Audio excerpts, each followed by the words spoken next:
I'm Carolyn Costello. We are now learning 3 Americans may have been kidnapped in Iraq. Local media say the 3 men are believed to have dual nationality and may have been visiting friends in Al-Dur, which is south of Baghdad. The men are believed to be Department of Defense contractors.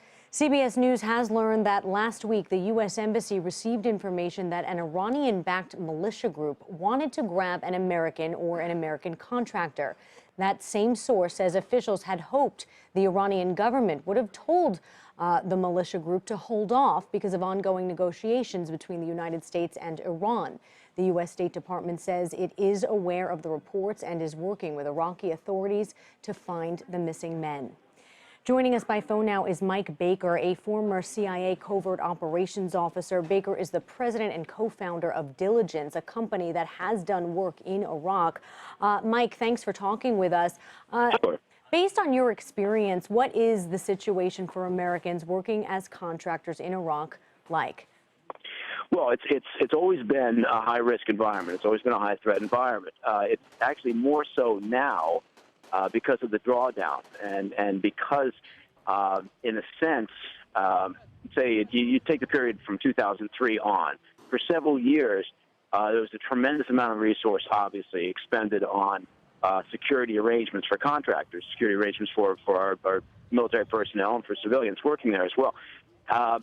That has been reduced over the years as we've looked to create a lighter footprint there.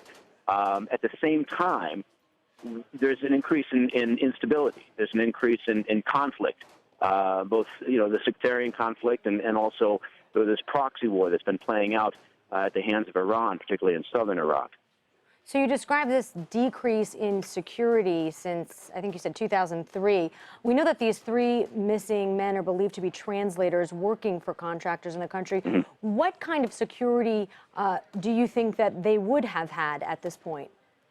Well, typically, depending on the company that's employed the contractors and the translators, they have their own private security details.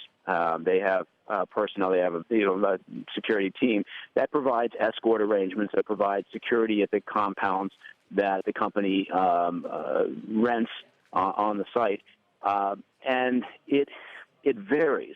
And the reality is, if you're talking about dual citizen translators, then typically their security is less, and also their movement is greater because, in part, they feel more comfortable in moving about, and in part because they have to move about. One of the jobs of the translator is, you've got to get out and about. So, it's a difficult situation. Part of the problem right now that's being addressed, as you pointed out at the very beginning, is who is exactly responsible. And frankly, it could be a number of groups. Well, we do have some indication at this point that an Iranian-backed militia group may have been behind the disappearance of these workers.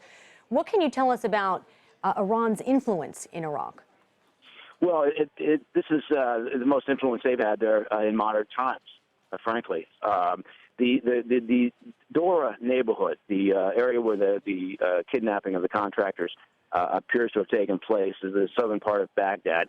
And in the past, it was a Sunni stronghold in a sense. I mean, there were a great number of Sunni family citizens living in that area. That's changed with the rise of the sectarian violence and instability over the past couple of years in particular. But the Iranian regime, through Hezbollah, has been essentially gaining influence and control over southern Iraq for some time now. And so this is one of these things that's playing out, and people, I think, are going to be very confused because if they just read the top headlines over the past couple of days, they're going to think, hey, look, it's a brand new day with Iran. We're all friends and we're holding hands. That's not the reality of it. Yeah, you make a great point. I think so.